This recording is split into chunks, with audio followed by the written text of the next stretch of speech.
मैं कभी हार नहीं मानूंगा, चाहे जिंदगी कितनी बार मुझे तोड़ने की साजिश में लग जाए। मैं हर बार खुद को फिर से जोड़ने की कोशिश में लग जाऊंगा।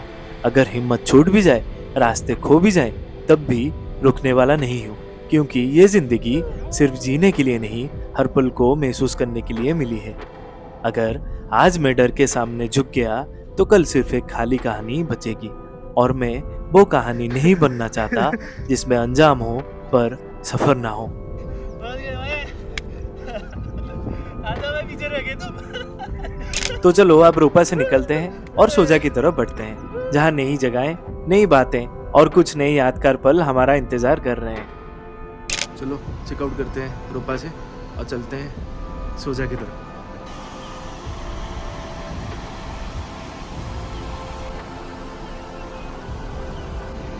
एक नया सफर शुरू हो गया था। रूपा से लोकल बस लेके मैं लालजी पहुंच गया था। वहाँ एक अंकल मिले। उन्होंने पूछा, बेटा कहाँ जा रहे हो? मैंने बोला सोजा। तो बोले चलो साथ चलते हैं। पता नहीं क्या लगा उनको, उन्होंने मुझे एक कोल्ड ड्रिंक भी पिलाई और अपने पास बिठा लिया। शायद इसीलिए मुझे हमेशा लगता है कि सफर से ज्यादा लोग प्यारे होते हैं। बंजार से सोजा के सफर में हमने खूबसूरत वादियों का मजा लिया और भीड़ भाड़ भरे ट्रैफिक को झेलते झेलते आखिरकार हम एक ढाबे पर रुक गए लंच करने के लिए। सोजा में पहुंच के स्टे में चेक इन करके मैं निकल गया पास ही के एक रिवर साइड पर। शाम हो चुकी थी तो थोड़ा सोचा सुकून से वहीं बैठ जाऊं, प्रकृति का वो शांतिपन एहसास कर लूं।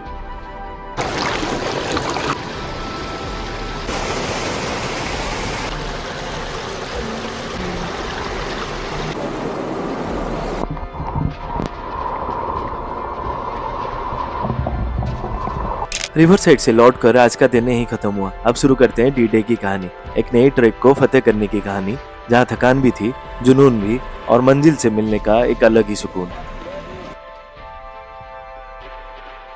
अभी ब्रेकफास्ट हो गया सोजा में, वो अब चलते हैं जलोरी पास और थोड़ा सा ट्रेकिंग करते हैं रघुवीर फोर्ट का। इस सफर के लिए हमने सोजा से एक टैक्सी बुक कर ली थी। सफर के हर मोड़ का एहसास करते हुए, खूबसूरत मंजर देखते देखते हम आखिरकार अपने ट्रेकिंग के स्टार्टिंग पॉइंट तक पहुंच गए थे, जहां से एक नया एडवेंचर शुरू होने वाला था। चलो ट्रेकिंग स्टार्टेड रघुवीर फोर्ट के लिए 3 किलोमीटर का ट्रैक है। चलो चलते हैं ट्रेकिंग और आपको दिखाते हैं क्या ऊपर का नज़ारा है।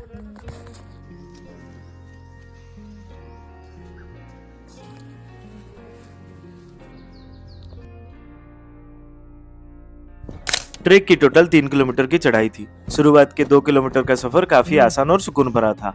चारों तरफ खूबसूरत वादियां, हरा भरा लैंडस्केप और एक गहरी शांति का एहसास। ऐसा लग रहा था जैसे प्रकृति ने अपने सबसे खूबसूरत रूप में ही बिखरा हो, जैसे हर नजारा उसके कल्पना के शिखर पर हो। उसने अपना सब कुछ दे दिया हो इस खूबसूरती को रचाने में। कैसा लग रहा है आपको? अच्छा लग रहा है?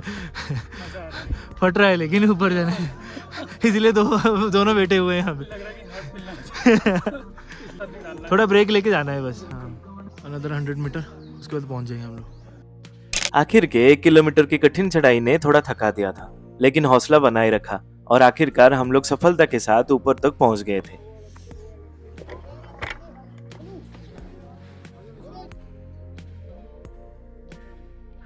वहां पहुंचने के बाद एक अलग ही सुकून था। चारों तरफ खुले मीडोज, ऊंचाइयों से घिरे पहाड़ और एक नेचुरल सजावट जिसमें सब कुछ परफेक्ट लगा। वहां जितने लोग थे उससे ज्यादा उस जगह को और भी खूबसूरत बनाने वाले जानवर, कभी कहीं बैठकर आपस में गप्पे मारते तो कभी किसी कोने में आराम से सोए मिलते। ऐसा लग रहा था जैसे हम वहां सिर्फ घूमने के लिए नहीं, बल्कि उस जगह को महसूस करने, उसकी सांस में सांस मिलाने गए हो।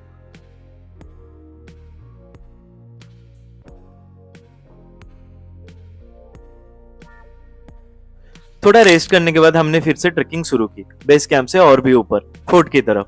चढ़ाई मुश्किल जरूर थी, लेकिन जब साथ हो तो हर रास्ता थोड़ा आसान लगने लगता है। वो नाश्तों के नजारे, वो थकान भरे कदम, पता नहीं क्यों हर मोड़ पे एक नई ऊर्जा मिल रही थी। ऐसा लग रहा था जैसे दिल बार बार कह रहा हो, ये सफर ही खत्म नहीं होता, अभी तो कहानी और भी बाकी है। आजा भाई, पीछे रह गए तुम। धीरे धीरे कदम बढ़ाते हुए हम लोग रघुपुर फोर्ट के करीब पहुंच रहे थे। एक ऐसी जगह जिसका इतिहास और वर्णन दोनों ही बेहतरीन है।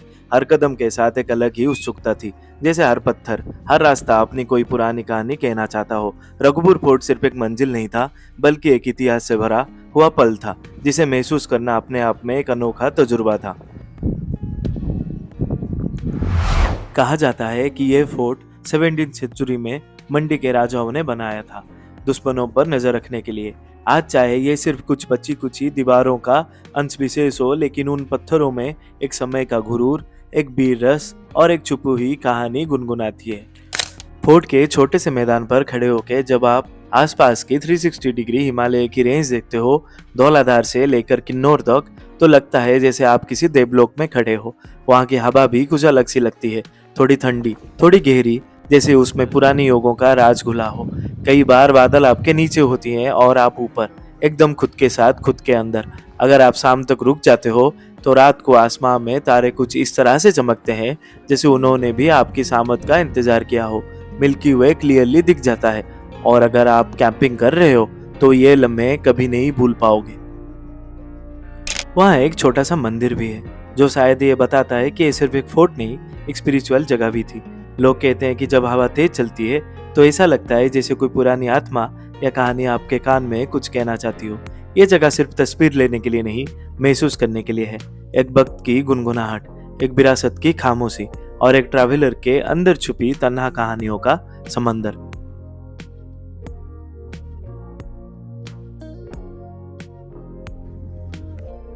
तो हम लोग अभी नीचे जा रहे हैं और एक ऑबिट जगह एक्सप्लोर करने के लिए।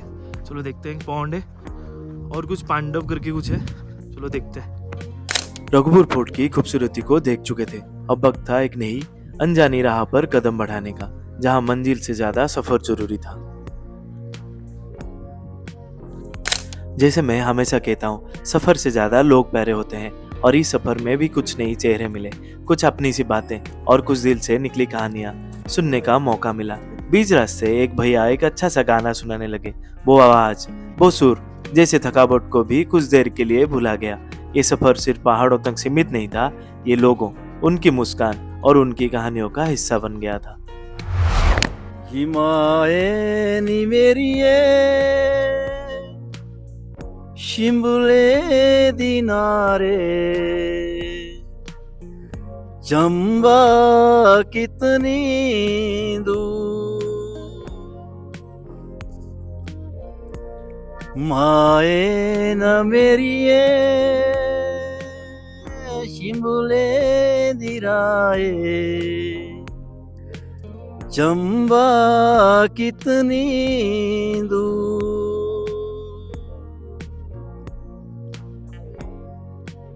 वो शिमले नी बसना सचली न बसना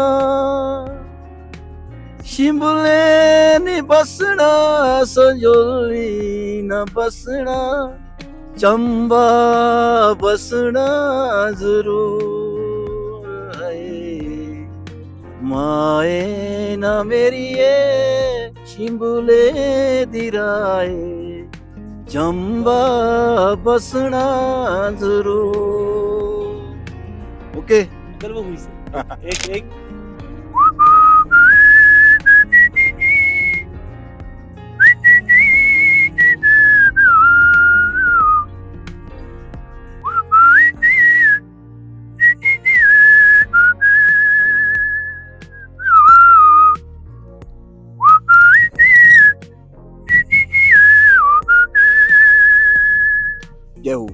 तालियां भाई, तालियां यार, सुकून। चलो अच्छा गाना सुन लिए, अभी चल रहे हैं पांडव रूपा, नीचे से ट्रेक करके फिर से। रघुपुर फोर्ट को देखने के बाद हम अपनी यात्रा में आगे बढ़ गए पांडव रूपा की तरफ। इस रास्ते में हमने लगभग 1 किलोमीटर का छोटा लेकिन रोमांचक ट्रेकिंग भी किया। रास्ता पूछ पूछ कर, कभी कुछ लोगों से बातें करते तो कभी खुद जंगल के सन्नाटों में रास्ता तलाशते हम आगे बढ़ते रहे। जंगल की शांति, बेहतरीन हरियाली और खुला मिडो, सब कुछ जैसे हमें अपनी तरफ खींच रहा था। प्रकृति का हर रंग, हर खुशबू और हर आवाज एक अलग ही अनुभव दे रही थी। ऐसा लग रहा था जैसे प्रकृति खुद हमें अपनी गोद में लेना चाहती हो। रास्ता कठिन था, लेकिन मन था कि सिर्फ आगे बढ़ते जाना है। जैसे प्रकृति हमें अपने किसी छुपाए खजाने की तरफ ले जा रही हो।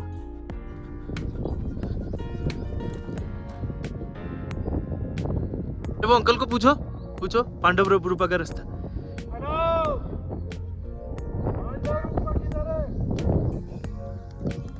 वो अंकल आ रहे हैं यहाँ पे और हम लोग ऐसे उनको पूछ रहे हैं। तो हम लोग यहाँ पे एक मंदिर के पास पहुँच गए हैं और रास्ता नहीं मिल रहा है हमें, तो एक लोग कल भैया आ रहे हैं, उनको पूछ रहे हैं हम लोग। Thank you uncle, thank you भाई। एक ही ट्रेल है, बस इसी को ही फॉलो करो, रास्ता देखो और वो अंकल बोले पहुंच जाएंगे हम लोग।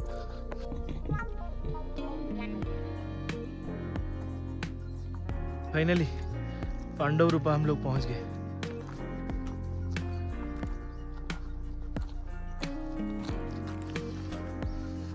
यहाँ पे पांडवों ने कुछ खेती किया था, जैसे कि आप चलोगे उसके ऊपर तो हम लोग देखेंगे अभी क्या फीलिंग आ रहा है, लेकिन वो मीठू तो मस्त है यार, सुंदर है बहुत। रघुपुर फोर्ट के पास एक जगह है पांडव रोपा, नाम तो सुना होगा, लेकिन जो लोग वहाँ गए हैं वो जानते हैं कि यह सिर्फ एक स्पॉट नहीं, एक अनुभव है। लोक कहानियों के मुताबिक यही पांडव ने अपना अस्त्र शस्त्र त्याग किए थे। लेकिन सबसे हैरान करने वाली बात, जब आप उस जमीन पर कदम रखते हो तो वो नॉर्मल हार्ड ग्राउंड जैसी फील नहीं होती। ये मिट्टी स्पॉन्जी है, जैसे अंदर कुछ छुपा हो, हल्की सी धंसने वाली। ऐसा लगता है जैसे हर कदम के साथ जमीन कुछ कहना चाहती हो, ये शायद कुछ छुपाने की कोशिश कर रही हो। कभी कभी लगता है कि ये सिर्फ मिट्टी नहीं बल्कि एक पुरानी कहानी का जिंदा सबूत हो। और ये सॉफ्टनेस, लोग कहते हैं ये एक ब्लेसिंग नहीं, एक सिग्नल है कि ये जगह आसान नहीं। कुछ दलदल नहीं है वहाँ पे इतना? नहीं, यहाँ से आ सकते हो। हाँ। ट्रेकिंग तो खत्म हो गई थी आज के लिए। चलो अब थोड़ी हंसी मजाक हो जाए और लक्की पाजी से कुछ जबरदस्त कहानियां भी सुन ले। लक्की पाजी के साथ हैं और हम लोग वो एक ऑफबीट जगह में हम लोग बैठ के थोड़ा सा ऐसे ही बातें कर रहे हैं। और मैं आपको बताता हूँ, लक्की पाजी बताएंगे कि वो पांडव रूप का ना, पांडव रूपा का स्टोरी क्या है। तो लक्की जी एक्चुअली में ना भाई, ये जैसे हमारे बुजुर्गों का कहना है कि जब पांडव हिमालय एक्सप्लोर कर रहे थे, ओके, तो उन्होंने 1-2 दिन के लिए वहाँ पे स्टे किया था। तो उनके अपने खुद के पर्सनल यूज के लिए मतलब उन्होंने धान धून की खेती की, वो खाने के लिए, खाने के लिए की थी। तो मतलब ऐसा कि उनका मतलब कि दूर का जो गांव था ना, वहाँ का मतलब उनका मिशन था, एक टारगेट था कि इतने टाइम में हमने खेती करनी है, तो इसके बाद इनफ। उस टाइम ऐसा होता था कि सुबह शाम को रेडी, मतलब इस वाला सीन होता, रात को तो कर रहे थे। तो सुबह मॉर्निंग में वहाँ से मतलब आवाज आ गई, मतलब कोई गांव में कोई गाय चरा रहा था, कोई भी, उसने ऐसे गाय को मतलब ऐसे पुकारा, आवाज दी, तो उन्होंने सुन लिया और वहाँ से निकल गए। तभी वहाँ पे मतलब वो मतलब जो लोकेशन है मिनिमम 11 से 12,000 फीट हाइट पे है। नहीं, बेसिकली वो जो पांडव जब वनवास के टाइम थे उसी टाइम पे ये थे, जब छुपने के लिए आए थे, करेक्ट? हाँ, दो अज्ञातवास के लिए आए थे, तो वो उसी टाइम में आए थे। भी समझ गए क्या बोल रहा है? मतलब 11-12,000 फीट हाइट पे भाई जी मतलब धान उगना पॉसिबल नहीं होता है। तो वहाँ पे मतलब जैसे स्नो सीजन में मिनिमम 5 से 10 फीट बर्फ गिरती है, और जैसे समर में मतलब धान ऑटोमेटिक हो जाता है, खत्म होता है। चाय आ गई। लकी भाई, चाय कैसा लग रहा है? चाय तो अपना मतलब अच्छा लग रहा है, लोकल तो अच्छा, अगर पूरा सब जड़ी बूटी डाला हुआ है, सब जड़ी बूटी डाला, सारा जड़ी बूटी इसमें ऐड किया। भाई साहब चाय कैसे लग रहा है? अच्छा लग रहा है, अच्छा लग रहा है। अभी पी नहीं है, खुशबू से अच्छी लग रही है। ओके, विशाल भाई आपको कैसा लग रहा है? मस्त। लकी भाई, ये जो हम लोग ना आज गए थे वहाँ पे, ठीक है, जो पांडव रूपा, ठीक है, वहाँ पे ना छोटे छोटे कीड़े आ रहे थे, और उसके साथ कुछ स्टोरी जुड़ा है। वो क्या स्टोरी था वो? एक्चुअली में ना भाई जी, वो समर वाला सीन है, ठीक है। समर में जैसे गर्मी का टाइम में जैसे फ्लावरिंग वगैरह होती है, तो ऑलमोस्ट उसके ही होते हैं वो कीड़े ना। लास्ट टाइम एक इंसिडेंट हो गया था ऊपर जलोरी पास में, कोई सांप का गैस था, तो बोल रहे थे कि वेदर उस टाइम बिल्कुल खराब था, तो मतलब पूरा क्लाउडी वेदर था, थोड़ा थोड़ा बारिश भी हो रहा था। तो बोल रहे हैं कि भैया ये क्या हो रहा है, ये क्या हो रहा है। तो मैंने बोल दिया कि स्नोफॉल हो रहा है भाई, जस्ट कुछ टाइम में स्नोफॉल होने वाला है, ठीक है। तो स्नोफॉल का सीन ऐसा है कि जस्ट बोल रहे हैं कि भाई अब तो हम इधर ही बैठे और स्नोफॉल देखिए। और जो अगर उनका जो ड्राइवर होगा ना, क्योंकि एक्चुअली में भाई मैं खुद टैक्सी चलाता हूँ, तो वो सोच रहे होगे कि जल्दी हो जाए तो निकल जाएगी। ड्राइवर की लग गई भाई इसमें। हाँ। गैस जब 6-7 बजे तक बर्फ का वेट करता रहा, लेपर्ड वाला नहीं पता है क्या? लेपर्ड वाला वो अपने वाला नहीं था भाई, अपने वाला होता तो लेपर्ड बोल देता।